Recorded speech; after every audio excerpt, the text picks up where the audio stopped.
from reliable source or executed by force in this curriculum. You are listening to Unscripted Moments, a podcast about propaganda. On this episode, we're discussing Hidden Curriculum. The song appears as track 29 on the CD compilation Where Quantity is Job Number One, released in 1998 on G7 Welcoming Committee Records. It also appears on the C side of the Where Quality is Job Number One double 7-inch, which came out on Recess Records in 1995. And just as a reminder, the story of the double 7-inch and all of the propaganda releases on Recess Records, for that matter, can be found on episode 44, where we interviewed Recess Records label head Todd Congelier. And something else that I was thinking about today, Keith, is the appearance of this track on 1991's Fuck the Scene and How's About Us While You're At It demo, which was recorded in Chris's mom's basement. And Chris did a full hour-long episode about that demo on his Patreon page, which is incredibly interesting, is yet another little interesting gem that you will get if you go support Chris's work on Patreon. So I've seen pictures of this cassette, and I know we'll probably talk about this in a little bit as well, but there are 9 songs on the Fuck the Scene demo: White, Proud, and Stupid, Head, Chest, or Foot. Hidden Curriculum is track 3 on the A side. Government Cartoons, Ska Sucks, Fine Day, JFO, which stands for George's Fast One, Pigs Will Pay, and Who Will Help Me Bake This Bread. And the A side is actually labeled as Side Emo Vicious, and the B side is called Side Derek's Cherry Stick in the cassette liner notes. And the liner notes are on the inside of the cassette, and there's a note that says, all the crap on this tape is uncopyright 1991. Do what you want. You'd probably play it better than us anyway. Then it lists the mailing addresses for the band, and then it says, quote, copies of this tape are $3 postage paid or $2 and stamps or whatever. Trades, however, are the best because money is corrupting and seeks only to reinforce a perceived necessity for government and class divisions. We may not be able to escape it, but that doesn't mean we have to cooperate. Subvert, resist, progress, coexist, write us, you fuckers. So fabulous liner notes as well in that Fuck the Scene demo. And another appearance is on track 2 on the B side of 1992's Martial Law with a Cherry on Top demo.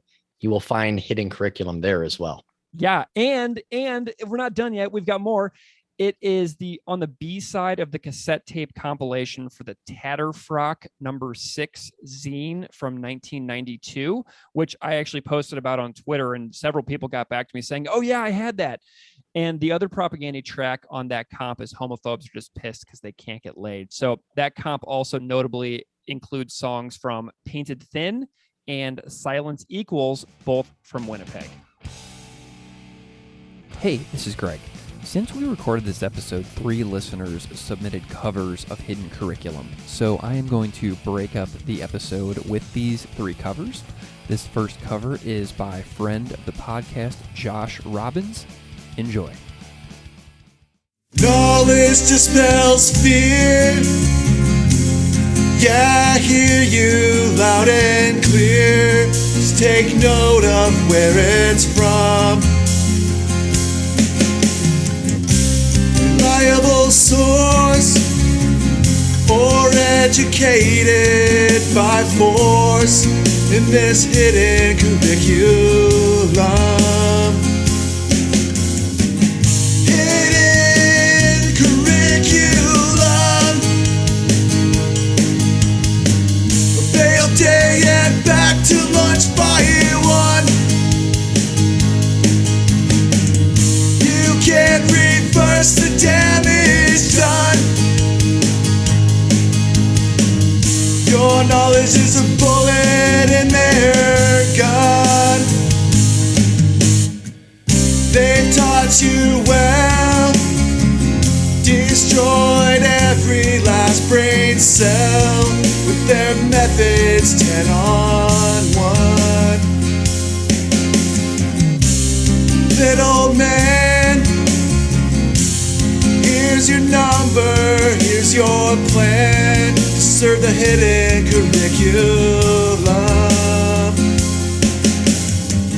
Hidden curriculum. Day all day and back to lunch by 1. You can reverse the damage done. Your knowledge is a bullet in their gun. Your knowledge is a bullet in their gun. You're just a bullet in their gun.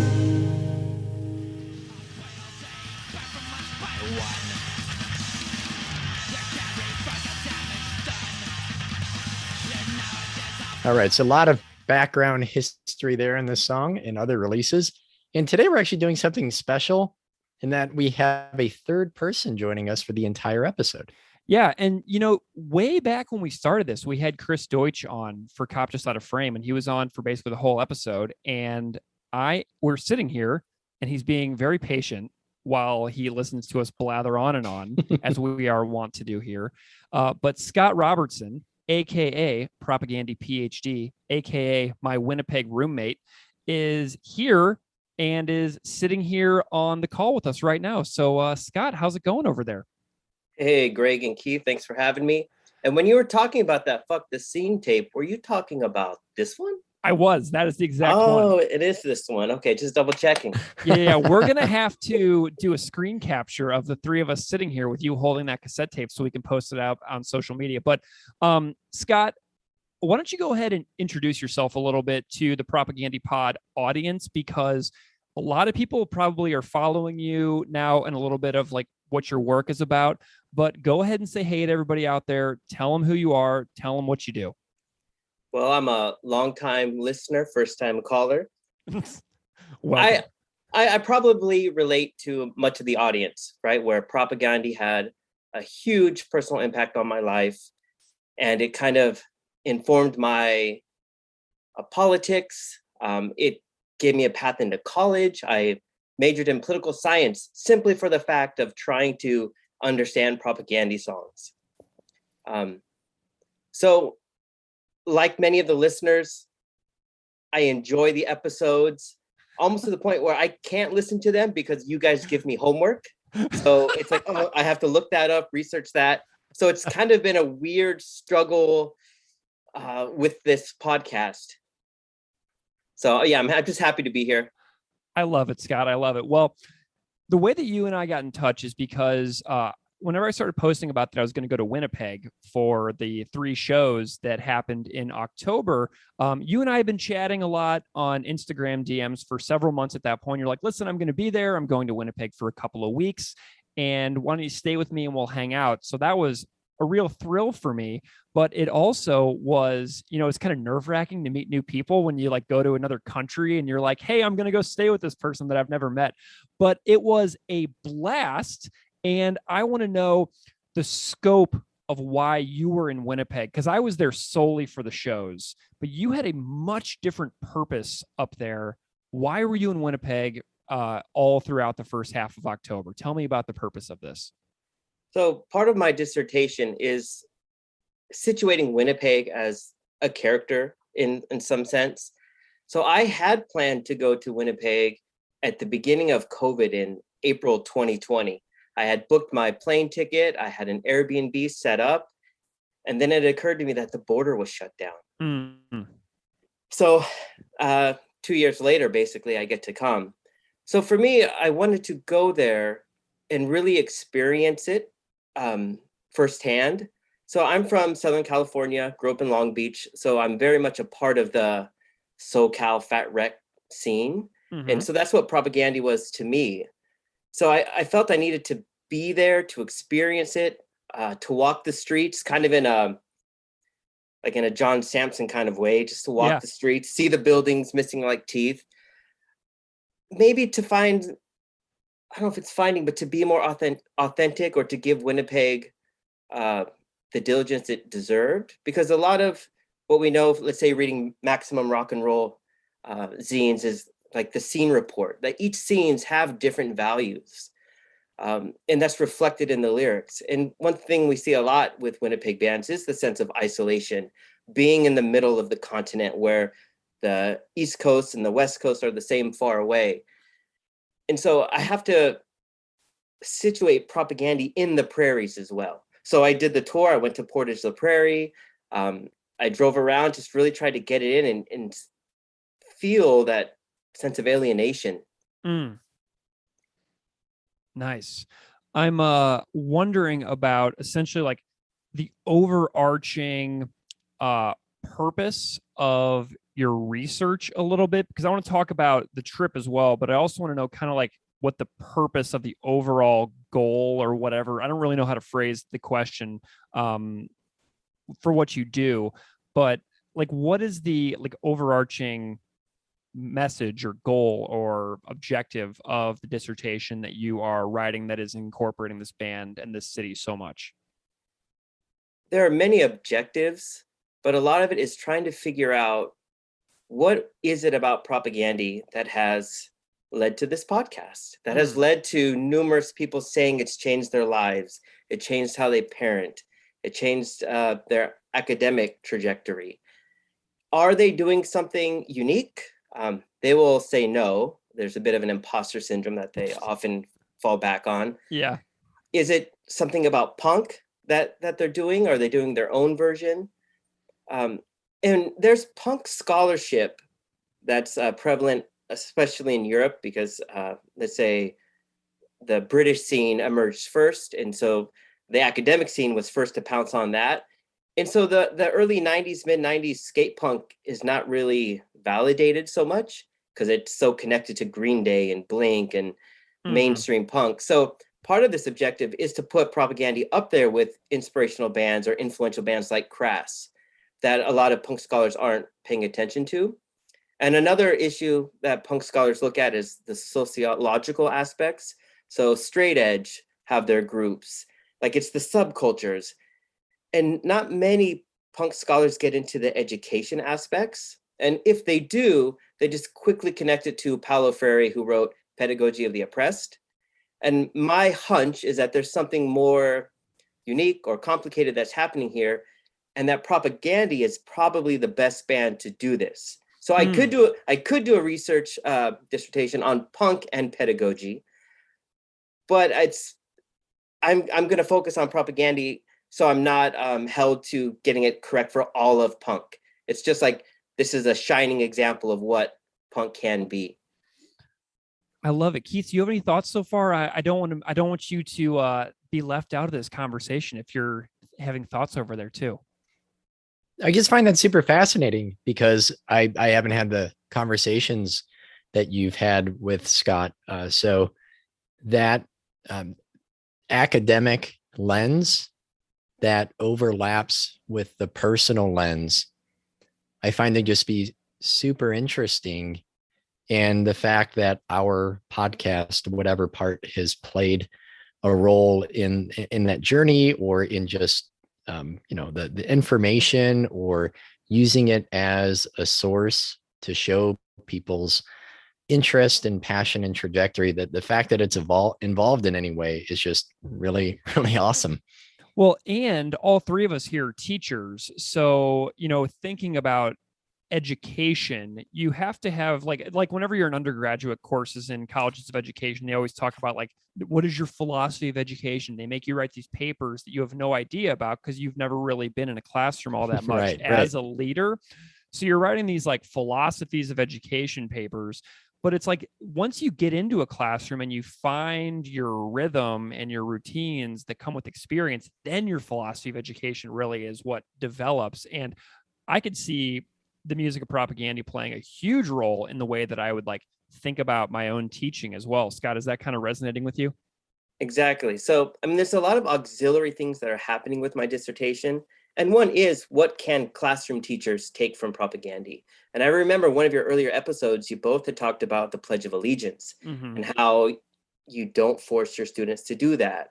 And that kind of comes from Propaganda, letting you know you don't have to say the Pledge of Allegiance. Yeah. Another one of these things is just the lifelong learning aspects. Like, this is a band that's been around for 30 years and we've seen the evolution. So when we look at a song today, like Hidden Curriculum, Yeah. and then we see where we go, where it's more artful and creative, and we have to do deeper, close readings to get underneath these songs. This one won't be too hard to get. Yeah. And there's the idea of informal education that we're learning outside of the formal classroom. So there's a little bit of different areas in education that I think propaganda can hit that will be of interest to a lot of people in an education community or a punk scholarship community. I love it. So Scott, you and I spent a lot of time together in Winnipeg in October of 2021. People might be hearing this years down the line. And I'm just wondering if you can just give me like a recap sort of your trip. I did my recap on the Bangers Embrace Part 2 episode that I did when I got back, but I'm wondering if you could just kind of tell the story of your trip a little bit of being up there, because you were up there for a long time without me as well. Like, we spent a lot of time together, but I was only there for a couple of days and you were there for weeks. And I'm wondering if you could just recap that for me. Yeah, you were a bit of a whirlwind. You were in, you were busy, and you're out. Wham bam. So the things that struck me as interesting is, let's say somebody from Los Angeles, is that when I arrived in Winnipeg, the airport didn't have signs that says "Welcome to Propaganda City." There weren't propaganda murals. I would ask the Uber driver if they know the Weakerthans or propaganda, and they're like, no. Yeah. And that was a bit humbling, because all I know of Winnipeg is these bands, that scene. And it's a city that's chugging along just fine without them. Yep. And so that was a humbling, obvious realization, but sometimes you just need that. You just need to see that they don't have the key to the city. Right. So it was a bit of a whirlwind. Greg, it was amazing to have you, because you got us some good backstage access here and there. Yes, I did. It was a lot of fun. I was surprised that there was good food there. I guess perhaps it's the global world we live in, but I still think of Roughage Eatery and the jalapeno macaroni and cheese I had there. Shout out to Dwayne Larson, who took us there, because that was a wonderful, unexpected excursion to wake up and have Dwayne be like, let's go eat at Roughage. It's wonderful and you will love it. And so we went and had that. That was great. And the trip started off on just soaking in Winnipeg. That's how I would explain it, that I just wanted to soak it in. I think I told the Border Patrol that, and it didn't make much sense. But after I got there, and especially when you came, we kind of went on a scavenger hunt to find locations that related to the songs. And that sort of took on a different agenda for me, is going to locations that were in songs, like the murals on West Broadway. That was a great one. When I heard that song, I always just imagined New York, because that's Broadway and murals in Broadway. And so it kind of shook that understanding that, oh, it's literal. It's right here where we're standing. That's no longer any murals. It didn't last 15 years. We went to Ruby and Palmerston. And I just couldn't help but overlap a lot of the Weakerthan stuff as well. Yep. We went to G7, which was on Albert Street. That was so great. That was one of my favorite spots, climbing that staircase up to that third floor office where G7 used to be, in that beautiful building with those amazing wooden floors. That was one of my favorites. That was one of my favorite spots we went to be honest with you. And we had the realization that our records must have gone down those stairs at one point to get mailed to us. Exactly. Yeah. And then another one that I'm thinking about is when you and Jamie and I went to the Parliament and saw the Golden Business Boy from the Weakerthan song on top of the Parliament building. And then we saw the plinth where the statue was toppled and all the red hands were painted on it. But if you look at the back of the Let's Talk CD cover, that statue is still there. That was a powerful one for me. I don't know how you felt with that, but that was amazing. Yeah, that one I didn't want to leave. We were lying on the grass trying to take good photos, but to me, it's almost just wanting to be connected to the earth a little bit. That was powerful. I wasn't expecting that. I just thought we're going to take photos of the government building, and we got hit pretty hard with that. Hi there. Time for another cover. You may remember if you listened to the Leg Hold Trap episode that there was a hardcore cover in that episode. Well, Huck Ricardo is back with another roller coaster ride on this cover of Hidden Curriculum. Enjoy.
How did you spend your time without me? Because like you and I did some special stuff too. We got to see a sound check, which was pretty sweet. But I'm wondering what you did as far as the work goes whenever I wasn't around. Don't tell anybody, but I was still teaching classes over Zoom. Nice. I'm pretty sure my school isn't supposed to know, but anyways, I had rented a car and I went west to Portage la Prairie. Yes. Tell me about this. I went to the site of the old Harold Edwards Elementary, which is now just a stone plaque that commemorates that there used to be a school there. And that was also the site when Chris heard "That's the Sound of Freedom," son. That happened on that, right at that base. I went to Devil's Creek. Chris posted that on his Patreon. So I got the locations, went there and soaked in the not so amazing Devil's Creek. No, I mean, I loved your picture from there though. Like that was so powerful to be able to see that. That was really cool. Yeah. And it's a reminder that it was just a drainage ditch. Yep, exactly. And then you went to like a sanitarium or something, right? Didn't you do something else? Yeah, that was a John Sampson thing from the Nanette Sanatorium. He has a song about the letter in Icelandic. That scared the crap out of me. It was abandoned. I thought it was open for tours, but apparently it wasn't. And there were just signs everywhere that said, get off the property. So I got out, took some photos, and they had the creepy windows where I looked up really slowly because I was so afraid there'd be like an old woman in a wedding dress staring out the window. So I took off. And it was in an RV park. So I drove a few hours for about a 30-second tourist trip. I love it. I love it. Do any other moments of the trip stand out to you at all? Like, because you were up there for a long time. It was nice meeting people from Winnipeg. I got to meet Jamie Fougere. Yep. He did a little tour. And that was amazing too, which is part of that seeing propaganda from another lens. So in my circle, everyone got propaganda from Fat Record CDs. Yeah. So it was really interesting to meet people they're from Winnipeg and they find out, hey, this band's from where I'm from. And so they like them for a different reason. I got to see the Northern Lights for the first time. Scratch that off the bucket list. You and Amanda got to see that. That was amazing. Those pictures were wonderful. Right. Maybe you can agree, but one thing I was really curious about was the local fan base at the shows. Like, did they act as though this is our band? Would the demographics look different? So that was kind of thrilling. And yeah, there's all walks of life there. Different age groups, dudes in shirts and shorts and tennies. Like, I've gone to the LA shows where it's pretty much a hipster convention. So it was not that. It was just cool. And you could tell the band was more comfortable on stage. Like, they were home. They're just a little bit at ease. It's a nice feeling being able to walk out the back door of a club, get on your bicycle, and you're at your own house in 10 minutes after a nice little bike ride down the street. You know what I mean? Right. Chris was taking off right away. Yeah, he was out of there, man. He was a ninja. There was no sticking around whatsoever. He was in and out.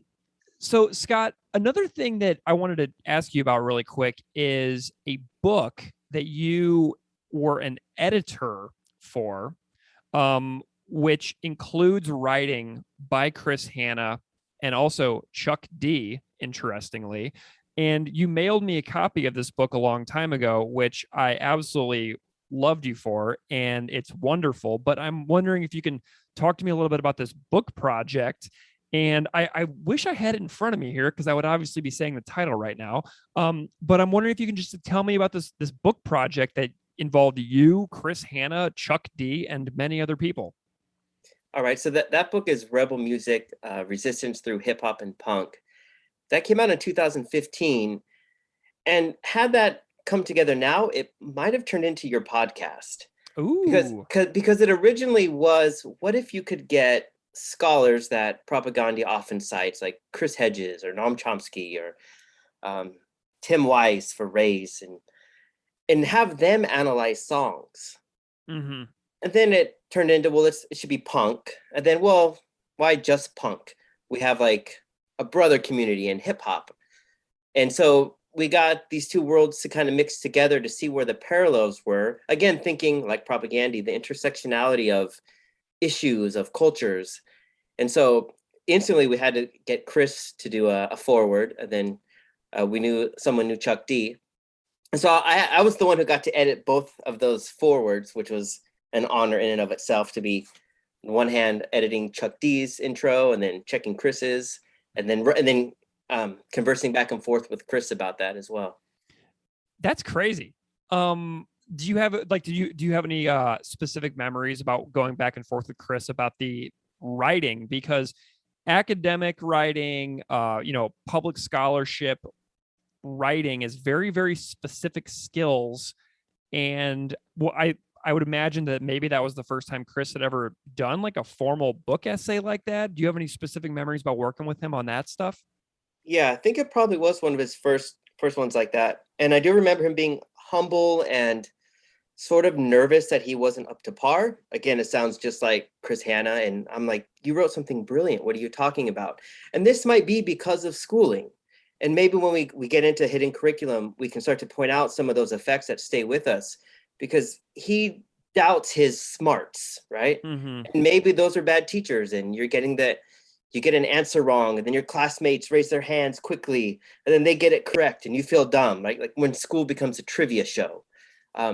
It can make us have lifelong doubts. And so that was kind of astounding, where I feel that they're brilliant, right? They're creative. They can write well. We are subscribers to Chris's Patreon, and we've seen his ayahuasca episode, his Amazing. prisoner.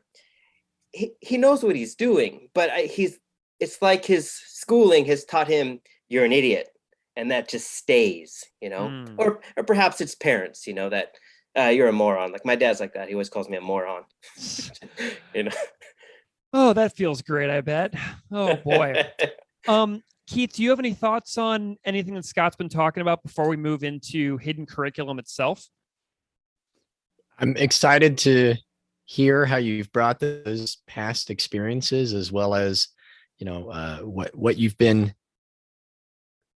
explored at Winnipeg as an outsider. I know we kind of have rose-colored glasses in a way, thinking about the city, thinking about, the place where the band's from. So being able to bring that to this conversation here, I'm stoked to talk about the lyrics. And I should say, Awesome. if there's any listener that has thought about going into grad school for something like this, do it. A part of my methodology, which sounds fancy, is doing an ethnographic or an auto-ethnography, where I can bring my own personal experiences into how I analyze a song, right? I was there in 2001 when 9/11 happened, and how did I receive today's empires? So a lot of our compulsory K through 12 stuff puts a lot of limitations on us. But if people go to grad school, they often find that those personal experiences you have are valued, they're treasured. You can find ways to put that in your methods. So I would encourage anybody who has a passion for this, that you can go into it. You can find a sociology department, an education department, and your personal experiences do matter. Awesome. That's very inspiring as well, because right now we're living through such a weird time where, inflation is skyrocketing so much, and people are very much living on edge a lot with like the ongoing nature of the evolving pandemic. And it just, things are so bizarre that I think that it's essential that people find things that motivate and inspire them, so that we can keep our creative processes engaged. That's the main reason why Keith and I make this show, is that it keeps us thinking whenever a lot of things around us feel just hopeless a lot of days. Like, this keeps me positive for sure. So if there's like a topic or something that people would like to study in grad school or something like that, that's really great. And especially if it keeps us, growing as people instead of staying stagnant. But on that note, we probably should talk about hidden curriculum. So Scott, why don't you start us off here? Tell us like your general impression of a song like this, being a scholar who talks about education in relation to this band. I think because these lyrics we'll see are very straightforward, I'm interested in what this says about, let's say, Propaganda or Chris. I think at this time, Jord already knows he wants to go into a master's program for education, where he wants to be a teacher. Mm-hmm.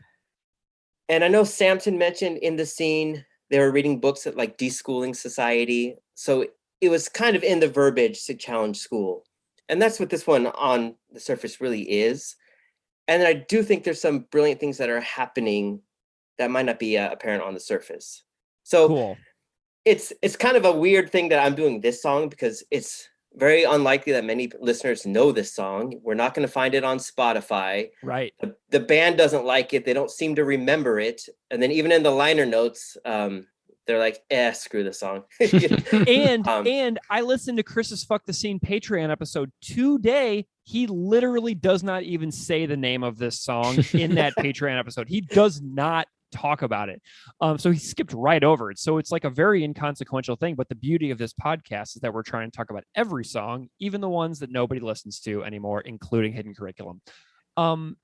Keith, we have this opening line here, and so it's knowledge dispels fear. And I'm wondering if you can kick us off and tell me what you think about this opening line.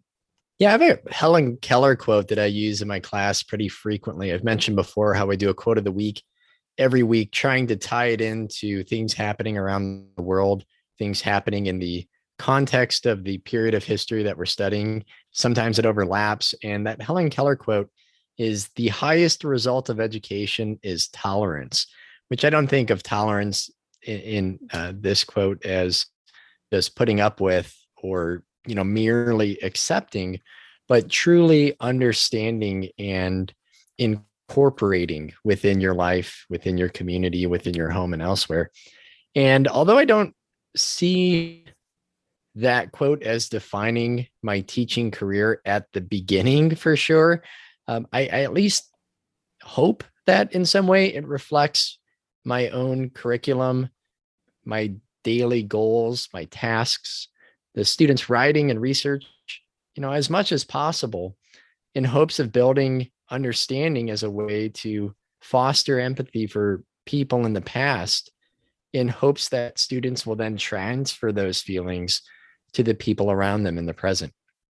Yeah, something that I always think about with relation to this band and their lyrics is I look for connections across songs, across time, and across eras of the band.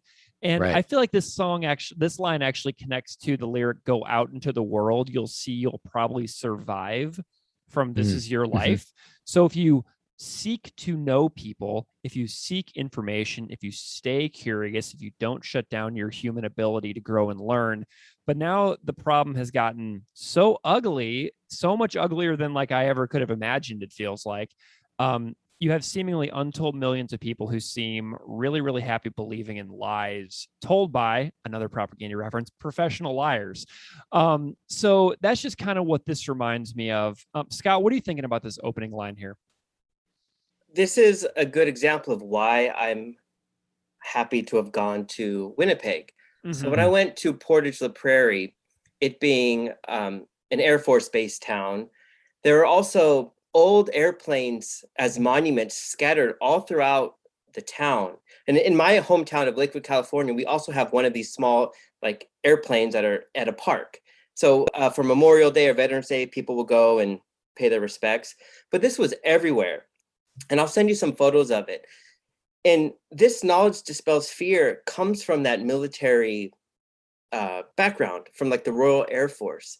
So it's a really tricky one here, because on the surface, it sounds inspiring. Knowledge dispels fear. But if we continue with the lyrics, it will say, yeah, I hear you loud and clear. Just take note of where it's from. Yeah. A reliable source or educated by force. So it's representing the milieu of where Chris is from. He's on the Army base or the Air Force base. And so his teachers are connected. And so he's challenging something that sounds reasonable, that, well, look who it's coming from. And does context matter now? Because this is, well, if I'm going to paratroop into Vietnam and I know how to pull my ripcord okay, and I know how to load my gun, I'm going to be safe. I love it. That is definitely an interesting little about face there. Whenever you add in that line after that opening one, because it really does flip the meaning almost instantly when you think about it like that. Keith, what do you think about this second part here that Scott brought in?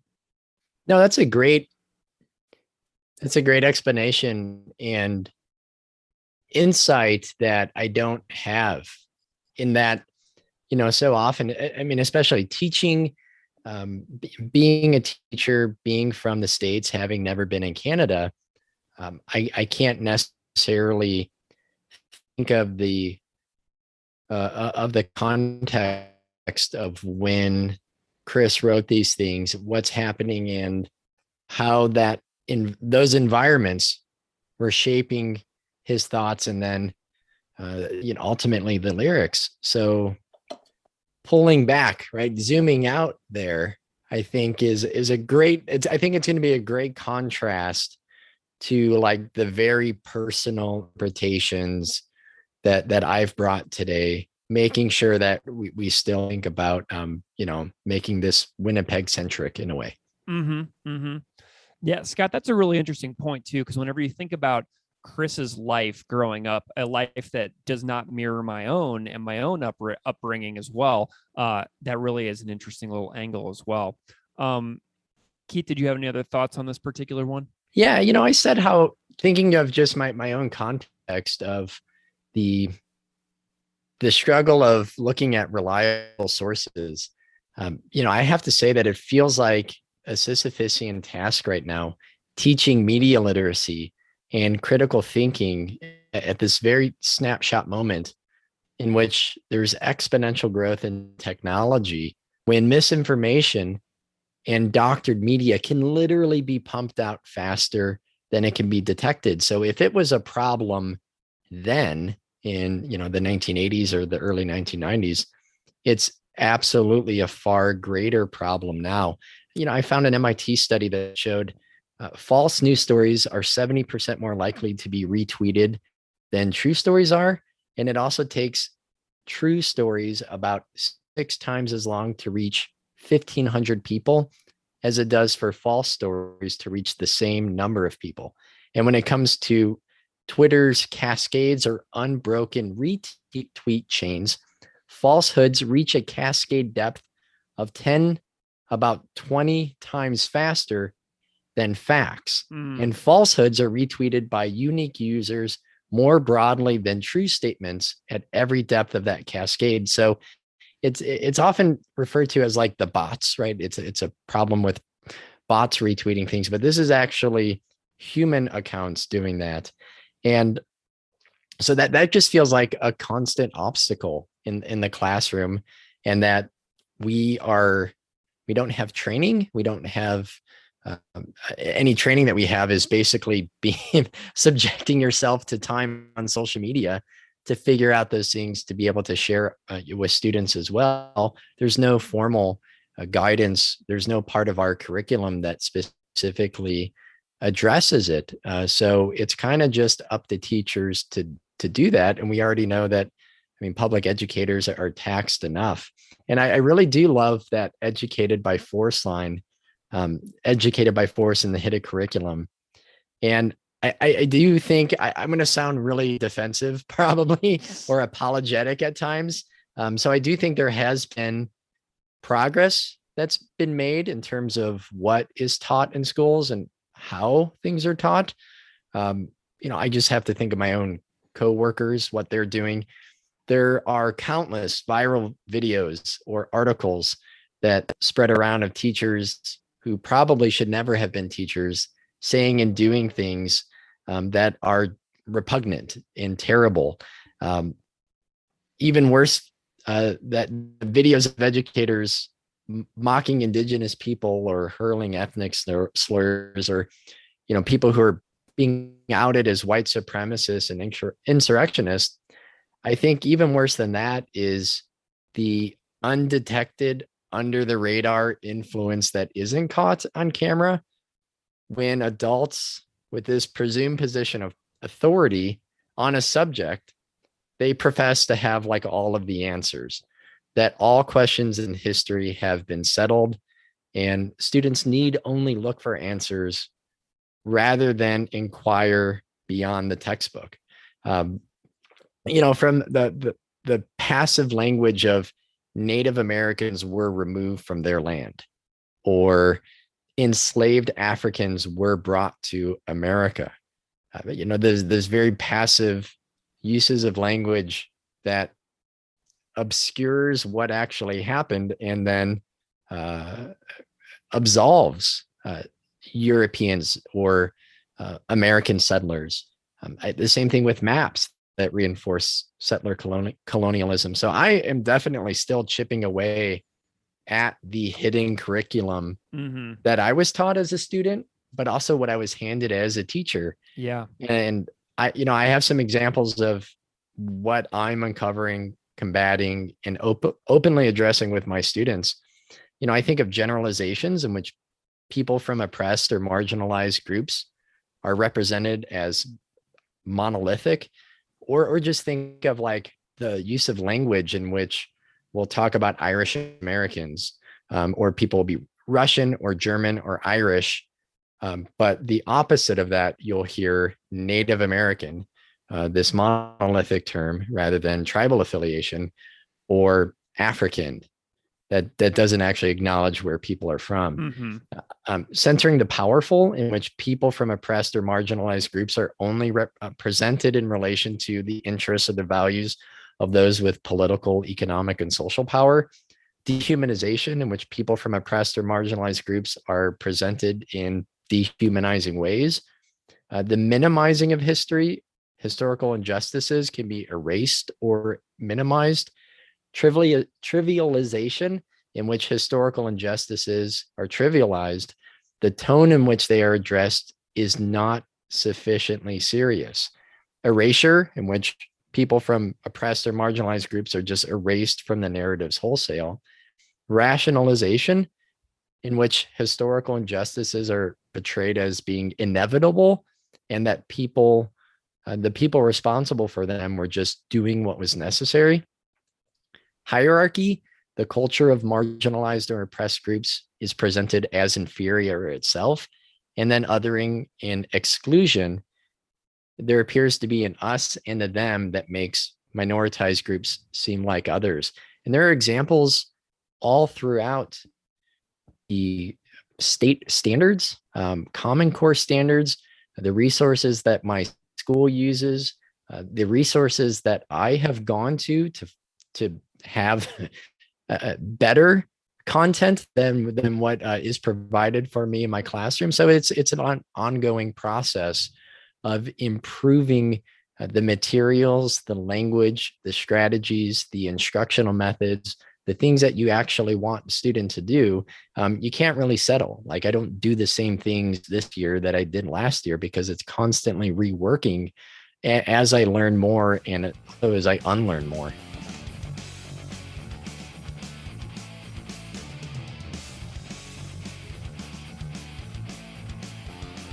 Hello.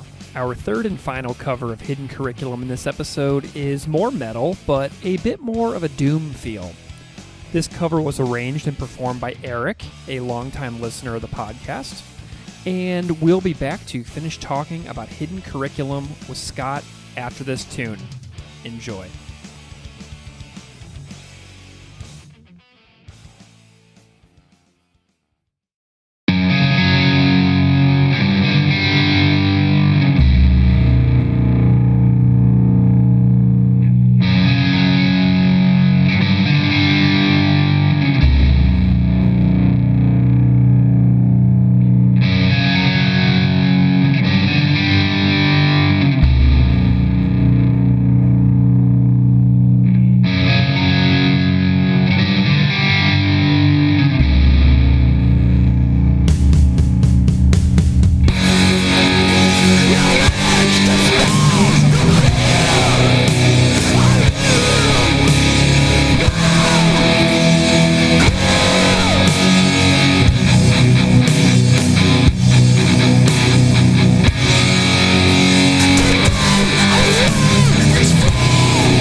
Scott, I'm curious about what you're noticing, like in higher ed, in like schools of education and things like that, with regards to like how teachers are like rethinking what they do on a day-to-day basis as we unpack like all these problems that have plagued education for so long.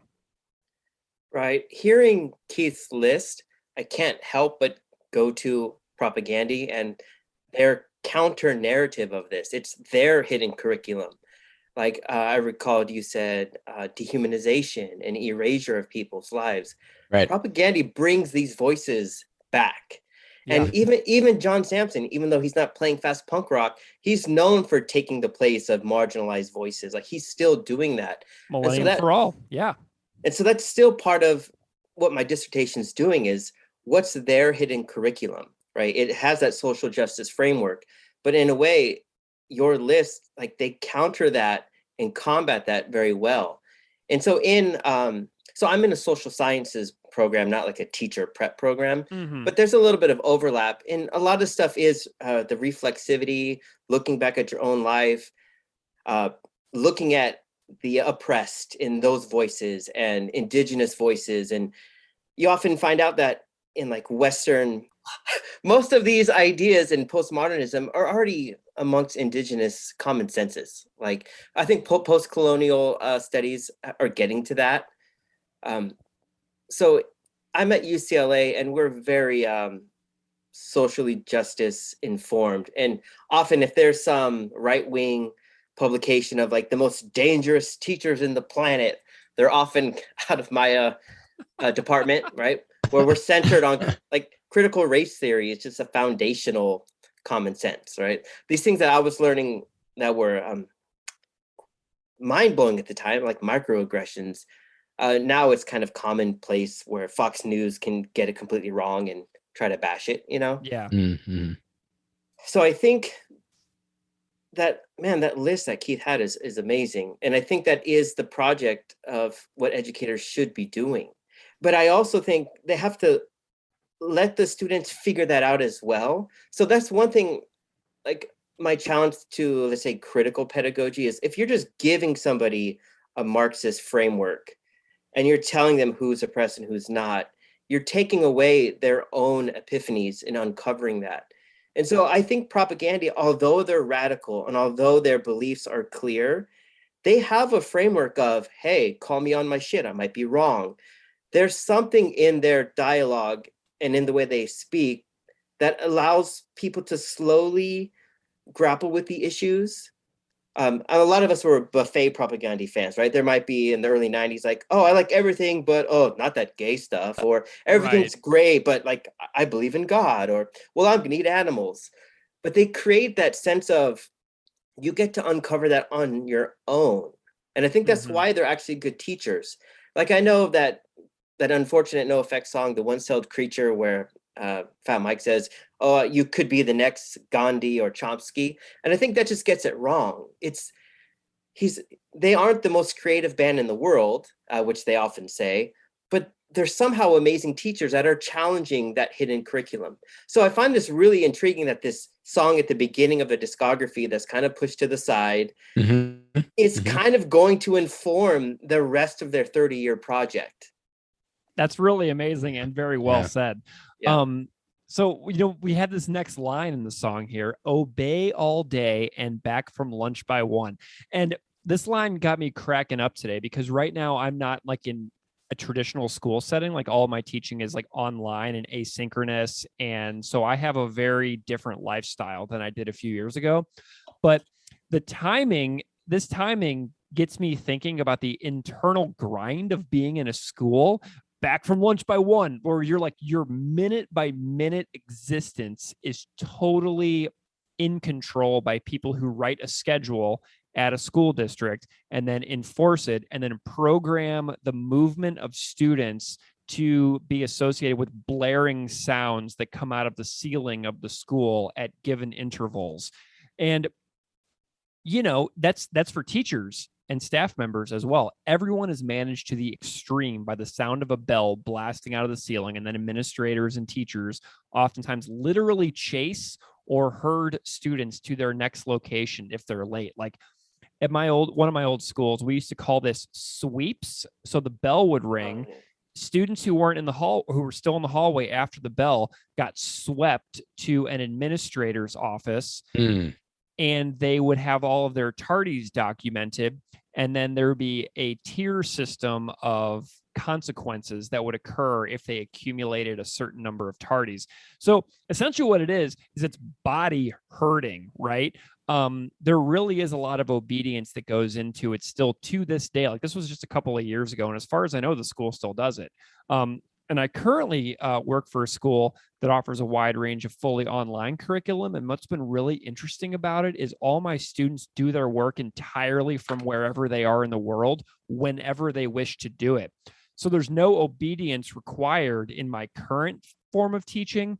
So the social component isn't really there in the version of school that I do, but the lack of having to manage like up to 35 kids in a single classroom is a feeling that I haven't had since 2018. And I've done some subbing here and there in the past couple of years in a school by my house, but it's way different whenever you have that minute by minute controlling aspect based on the bell system. And, controlling the tardy system and everything like that. So Keith, I'm wondering what your thoughts are on the bell back from lunch by one line here. Yeah, conformity, Greg. Yeah, that is, I think, the most important thing that you mentioned. I'm still trying to wrap my head around the sweeping thing. Yeah, that is wild. Oh, yeah. No, it made me insanely depressed because I was on sweeps duties on certain days. And so if I was on a prep, I would be on sweeps duties on particular days. Yeah. And if you don't show up for your sweeps duty, which teachers would skip their duties all the time because we all hated it, you would hear about it. So, I'm just curious about your thoughts here. Yeah. As being in the ref of public education, as I said, I will criticize and defend it.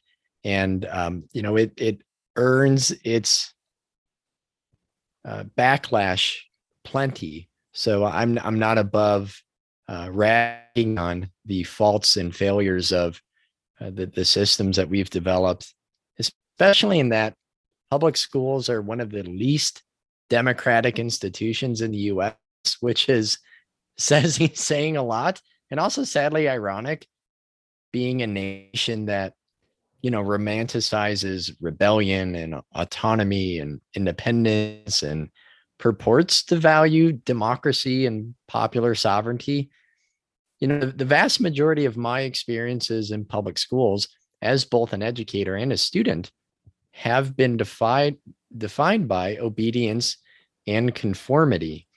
And I mean that there shouldn't be accountability. I'm all for consequences when earned. Trust me, this school year has definitely has proven that, given the really extreme challenge that we've had, with 12, 13, 14-year-olds, people whose brains are still developing, people who have been at home for a year, who've not been around others, who've not been in social or, academic settings in a classroom. And it's been pretty wild. So I'm for there being accountability for what people do, but students are told what to learn, what to value, what to celebrate, what to say, what to ask, what to answer, and what to think. And like Scott said, if we provide resources, radical or not, to individuals and allow them to come up with their own conclusions, to allow them some choice in the classroom, to have a say. And this is all saying all of this, I'm admitting that I don't do this nearly enough. I mean, there's one way to push back against basically a group of children sitting down at the bell and looking up forward at the the whiteboard on cue, like trained lab rats or something. All of this reminds me of the song Little Boxes by Pete Seeger. But Of everything that I've done, a couple years ago, I hosted a public speaking competition where my students gave call to action speeches on issues that they cared about, that they researched, that they wrote about. And while it was empowering, they were really, really engaged. They spoke to local community members. There were parents, business owners, members of the school board, our town council, a variety of people there to hear their presentations. It also still felt like a singular event in which it kind of stood alone. And maybe that it raised awareness on issues like human trafficking, racism, sexism. There were examples of gun violence. It was still an isolated event that didn't really create further coordinated action or change. So you might have these pockets of like bottom up student led organization activity and activism, but it's kind of like that Twitter meme, like we'll let you have a little, right? We'll give you a little bit of sovereignty, but then we're just going to take it back and we're going to continue on with the next chapter. We might tie in this next line here, but Scott, I'm curious about your thoughts here. But that next line is, you can't reverse the damage done. Your knowledge is a bullet in their gun. And I'm wondering what's running through your mind over there. I like both your responses to the previous line. And if I can add to it with the knowledge of having interviewed the band and my own personal experiences with tardy sweeps in high school and what an education department might say. So when I was in high school, we'd get the announcement. So if you were 1 minute late, they would lock the door. And I think there's something powerful about locking a door of a classroom. Holy smokes. And then we'd have to go to the cafeteria and we would miss the entire class. So clearly learning wasn't the priority. But what's interesting about the context of this line in a school in the prairies in Manitoba is most of these kids walked to school. So there's a little bit of independence there. And they went home for lunch. Even in elementary school, Sampson said he would go home for lunch. So when they're saying back from lunch, they actually left campus. So it's almost like they got that taste of freedom. And so this contrast of now coming back, it's your personal real world is now being shut off and you're entering the classroom again. So in education scholarship, we like to evoke third spaces or background knowledge that once you enter the classroom door, you don't have to shut off what you already know. And I think that's kind of insinuated here, that your whole background and your needs and your wants and desires are done and you've got to obey and hear this lesson. And if you want to do a graphic novel on Kiss, no, that's not part of the curriculum. So even though that might be great to a young kid like Todd to be able to do his own stories and things like that, it just wasn't allowed. His own personal interests had no room in the classroom. So of course you start to hate school. Yeah. So this, I've got this line here that you can't reverse the damage done. Your knowledge is a bullet in their gun. And in this, the teachers seem to be like the facilitators of this bleak and very dark scene at school, right? And I'm sure that's definitely been the case for a long, long time for many countless students of teachers being viewed as like a confrontational enemy. I'm going to choose a little bit of hopefulness here and see that I feel like it might be shifting a tiny bit where now the teachers are begging kids to use reliable source material in their work and encouraging deep research and using reliable information that can be validated through things like the scientific method.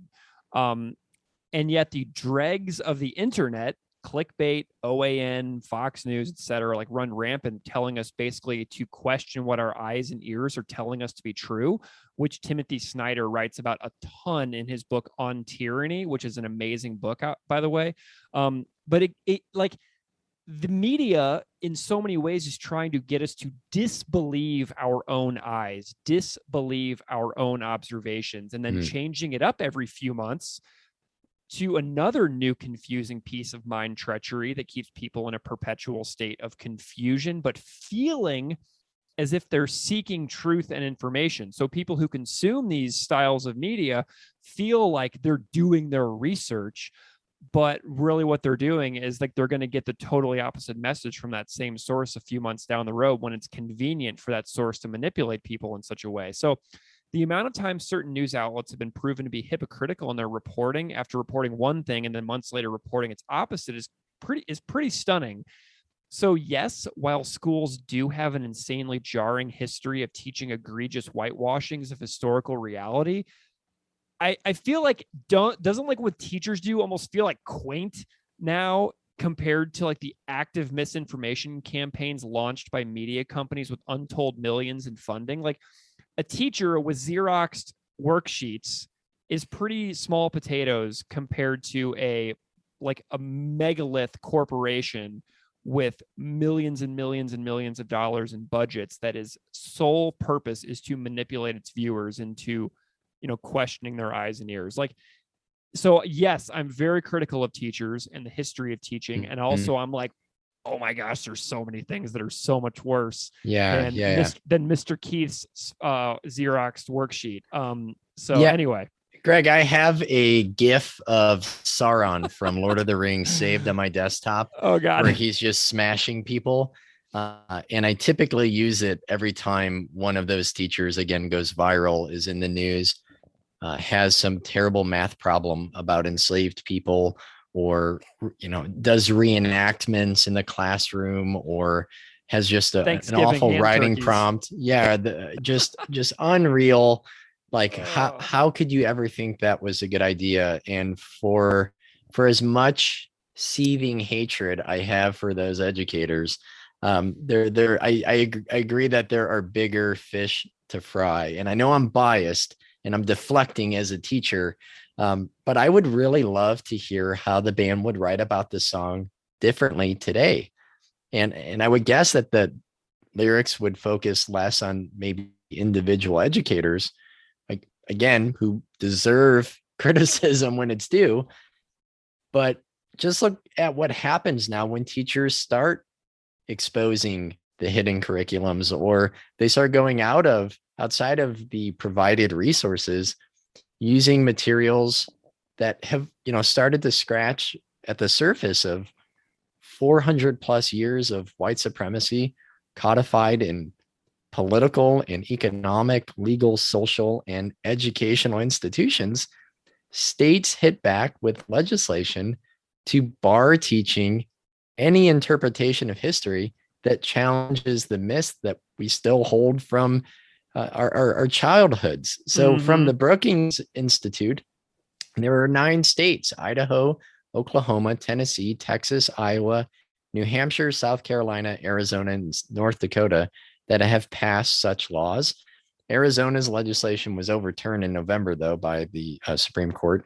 In Tennessee, districts found guilty of knowingly violating their laws can lose up to 2% of state funding, or $1 million, whichever is less, on the first offense. And the penalty grows to 10% or $5 million by the 5th offense, teaching things that are obvious and that we, celebrate Martin Luther King for challenging, right? But if it's in a different source, or if it's coming from someone else, then it must be some sort of misrepresentation of history. And most of these laws ban the discussion, the training, or orientation that the U.S. is inherently racist, as well as any discussions about conscious and unconscious bias, privilege, discrimination, oppression. And those parameters also extend beyond race to include gender lectures and discussions as well. So they don't necessarily include the phrase CRT or critical race theory. They're so vague that they can respond to, the new. And when I say new, I don't mean like just whipped up out of nowhere, but the reworked, the reframed interpretations written by historians that are updating our classroom content. And so nearly 20 additional states, have also introduced a plan to pass similar laws. I just co-hosted a teacher training at Purdue Northwest in Hammond, and it included strategies from Learning for Justice from the Southern Poverty Law Center. And honestly, what I taught teachers at that event would be banned in 9 states. Like, I could be fined, or I could have my license suspended or revoked. And I mentioned him pretty recently, but the historian David J. Silverman, so he wrote in his new book, "Serious critical history tends to be hard on the living. It challenges us to see distortions embedded in the heroic national origin myths we have been taught since our childhood." So look at the systematized, focused backlash to challenging these national myths, banning books, literally banning words, being able to comb through teachers' lesson plans, their ideas and concepts, the assault on school boards, the further weaponization of history, which to me is no longer culture war. This is not just like moral arguments between two sides who don't agree on a moral issue. We're not talking about people disagreeing on some issue of morality. This is an aggressive top-down political campaign from Republicans to capitalize on these divisive issues by cementing them into state and federal laws. Scott, what are you thinking over there, buddy? It's just fascinating to hear that we are trying to put into legislation 1970s and 1980s Manitoba Prairie quality education, right? Propaganda knew this was awful in 1989, right? And this is what we're aiming for, to put into policy decades later. So yeah, would the song change very much? I don't know. Oh God. But Scott, what's really interesting too, though, is that so the three of us are spread out all over the country. You're in California, I'm in New York, which are, the states that people would associate with slightly more left of center living in the United States. Keith's in Indiana, so he's deep in the territory. The Texas of the Midwest. And so the three of us are spread all the way across this country, but yet we all are sharing the same country. So we have parts of the country that are trying to ban specific words from teachers to use in their classroom, and yet we all live in the same country. It's really mind-boggling, and it makes me feel disoriented so much of the time. Well, we got this last lyric here. They've taught you well, destroyed every last brain cell with their methods 10 on 1. Little man, here's your number, here's your plan to serve the hidden curriculum. I'm dumb. And this really resonates with me because in a certain way, because I have vivid memories of taking my first exam at a university and getting a 26 out of 100. And feeling as if I had been utterly failed my entire life on my educational journey, because I get to this thing that I was trained allegedly for my entire life, and I get there and I'm immediately a failure. Like, I couldn't do math, I couldn't write coherently, I couldn't do anything really worthwhile academically at all. And I basically had to squeak by taking remedial math courses at the community college and transferring my credits to my university. I had to go to the writing lab for literally every paper. I had endless help sessions. I got sat down by a few professors, one of whom actually is colleagues with our multiple recurring guest, Dr. Chris Deutsch, who I had as a professor in college. And she very gingerly told me, "Greg, you have no idea what you're doing, do you?"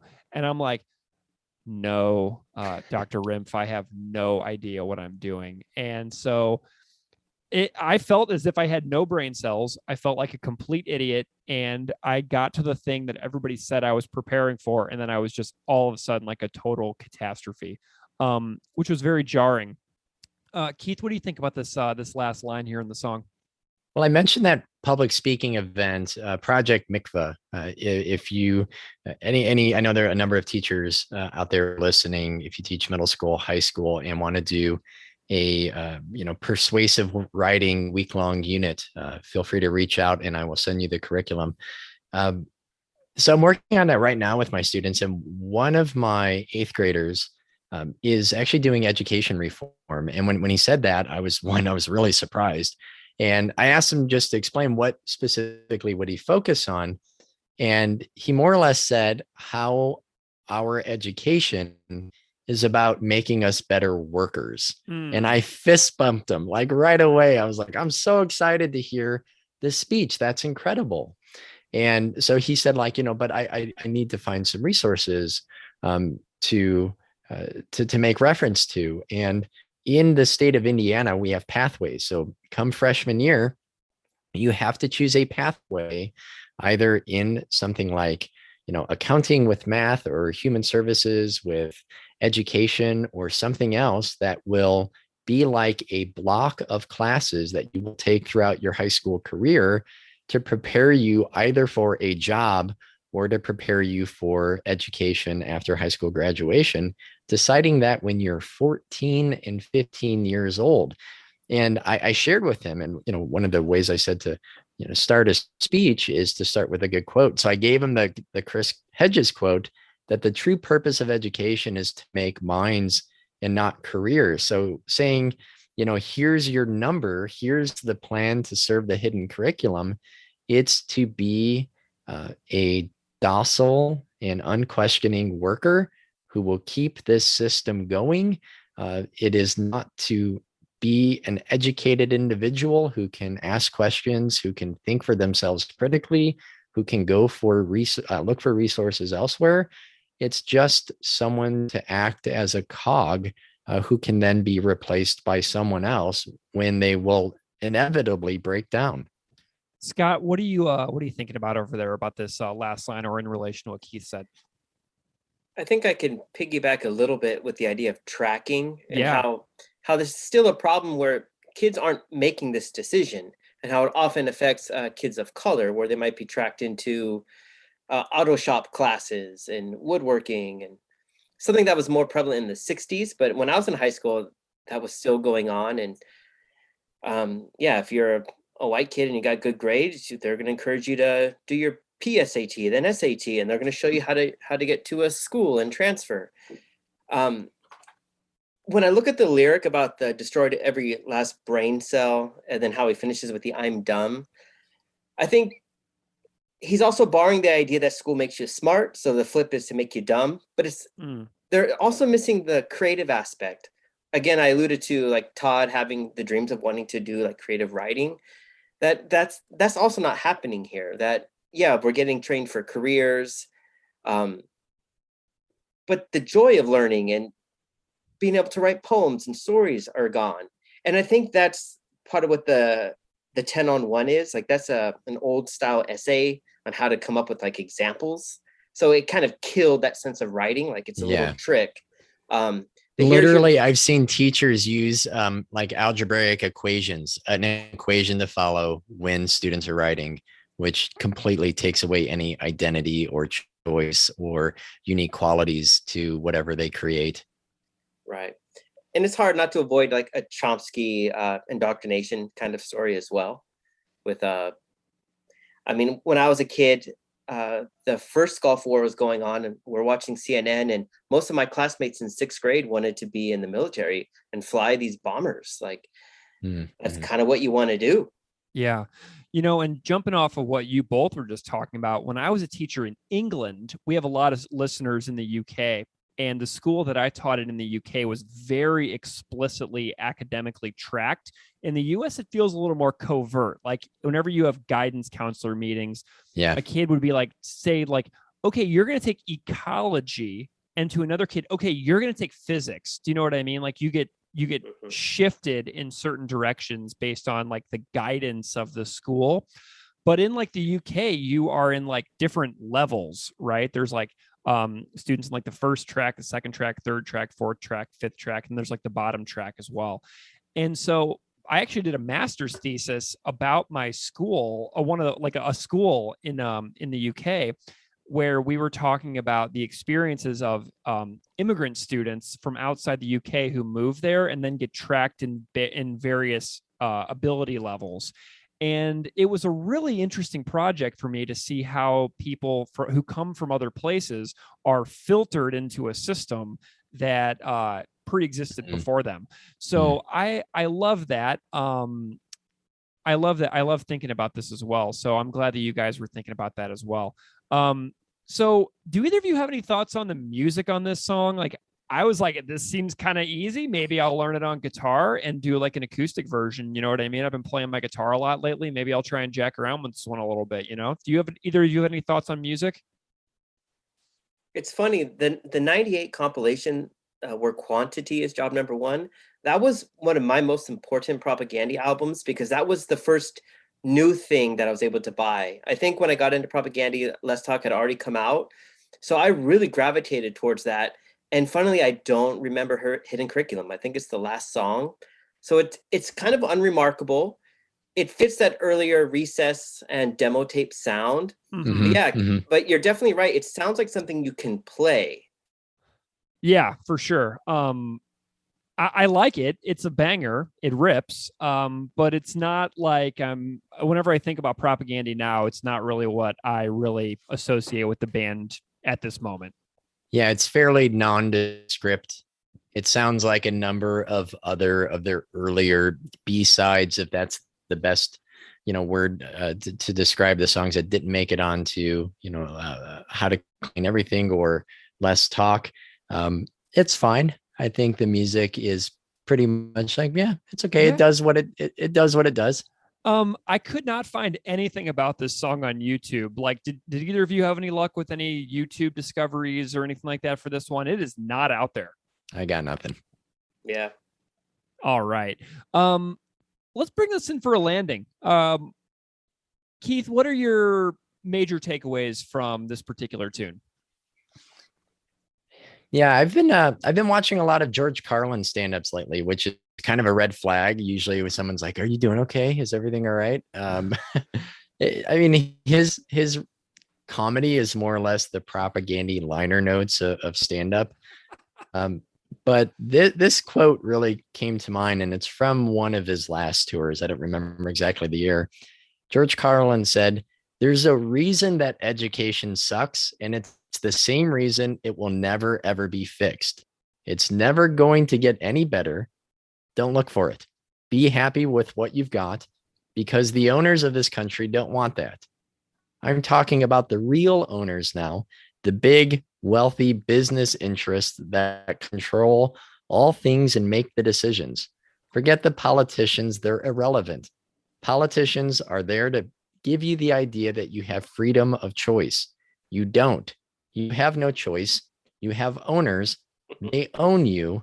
They own everything. So Act 3, George Carlin is not always the most inspiring pick-me-up. But enough times I'm kind of nodding along going, yeah. So how do we continue to fight against the hidden curriculum? Cost us our jobs or cost us our licenses? That podcast episode from Chris comes to mind when he talked about how he wished he remained quiet about veganism rather than proselytizing audiences and instigating crowds, that possibly he could have gotten away with more subversive acts if he had just been quiet. And that would have led to, or could have led to, more substantial change. So maybe that's how I need to teach. Openly criticize and ridicule less. Don't say as much at staff meetings. Maybe continue to stay off social media for a while where I am apt to run my mouth. Maybe I won't tell kids we're reading something from the 1619 Project, but I'll say that we're going to analyze works from academic historians like Tia Miles or Carol Anderson or Kevin Cruz or Martha Jones. Maybe not saying that we're watching a video from the Southern Poverty Law Center, but I'll say what does Dr. Annette Gordon-Reed have to say? Rather than telling students what to think when analyzing a primary source, kind of like Scott said, if that source addresses oppression, inequality, or institutionalized racism, I'll ask the students to draw their own conclusions. And maybe that way, to counter this top-down attack on education and on history, then that counter will come from the bottom up from students and not teachers. Awesome. Scott, what are you thinking about the general takeaway for yourself for this particular tune? Well, I have what Keith just said in my mind, right? This is again the dark side of being a fan of the podcast. Like, I soak this stuff in and really think about it, because it really triggered. And maybe that's not a good word, but it made me think about my dissertation project in a way, and that's what this is also doing. Like, I haven't mentioned that part of the education framework or the philosophical lens I want to use is that of Neil Postman's. He's most famous for writing Amusing Ourselves to Death, but he's someone who would not position himself as being a radical. He was someone in the middle that when things got too far left, well, let's, balance it to the right. When things get too far to the right, let's balance it to the left. And I think in a way, Propaganda does this through their bullshit detecting, which was on the 2001 Today's Empire's liner notes. It was actually called Bullshit Detectors, which is a Hemingway reference. And oddly enough, that bullshit detector was removed in the remix of the liner notes. And so even though I don't think Neil Postman was punk, or that maybe he would challenge Propaganda for being too radical, for calling out people in shows, which now, let's say, Chris Hanna regrets, that they go through the hidden curriculum and the steps and to look out for slogans, right? To find the bullshit. And I think if you're teaching students, right, to ask the questions, and I think it's the fuck the scene liner notes, Chris has the, question authority, but also question the person who's telling you to question authority. And I think if you're giving someone that project, it's probably going to slip under the radar from conservative people that want to keep the status quo. So yeah, that is the balance. How do we change the system without the backlash, right? Like, now critical race theory is a dirty word, and it's astounding that that's happened. Keith, go ahead and rate this guy for us. I'm going to give it a 2. I actually like this song quite a bit, despite forgetting that it even existed in the first place. You were like, hey, let's do hidden curriculum. And I'm like, what is that? It's a little rough around the edges, but I'm ignoring the production and the snarly vocals.